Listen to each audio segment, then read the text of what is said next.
Hey, I heard about an old fella and his wife. They had lived out in the country so long, never seen the big city. So they decided they'd take their son to the big city. So they all piled into the old truck and off to the big city they went. And man, they were amazed by everything they saw, the huge buildings and the people everywhere and the concrete and steel and glass. So they finally found a place to park.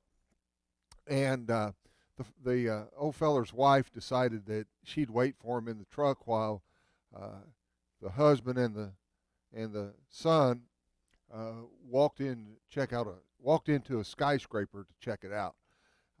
And they entered the lobby. The son and the father entered the lobby, and they were amazed by what they saw: marble everywhere and brass everywhere, just beautifully decorated, and high ceilings.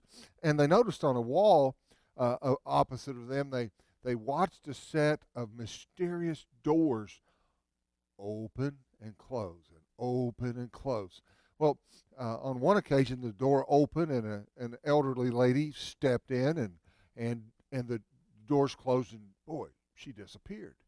A few moments later, the bell rang and the doors opened, and out stepped the most beautiful woman that you've ever seen on the planet. And the father said to the son, "Hey, quick, hurry, go get your mama. I want to bring her in here." Wouldn't it be great if we could walk into church, one person, and then leave a total different person?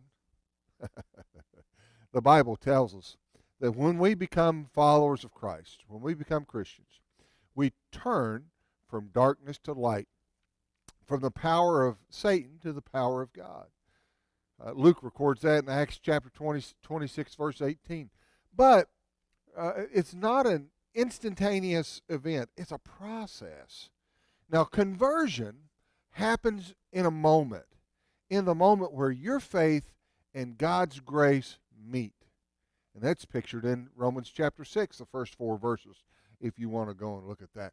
Conversion happens in a moment, but the Christian life is one of growth and consistency.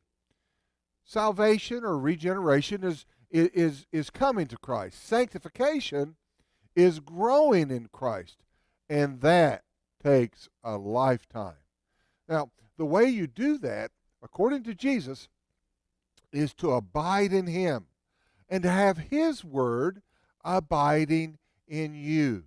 Go and read John chapter 15, about verse 4, 5, 6, 7, somewhere along in there, where Jesus talks about He's the vine and we're the branches, and apart from Him, we can do nothing. You see, the way we abide with Him is the way we consistently walk with Jesus every day.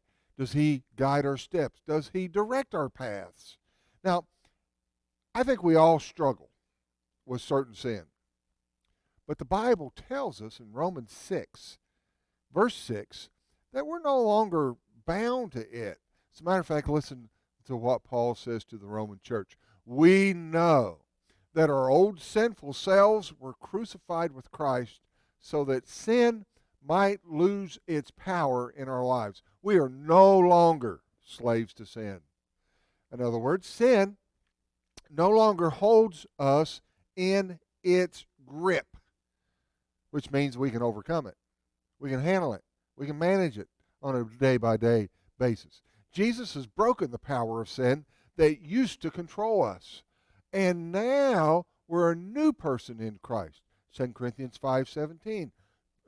All things have become new for those of us who follow Christ. If you've been united with Him in His death, in His burial, and His resurrection, you have these promises.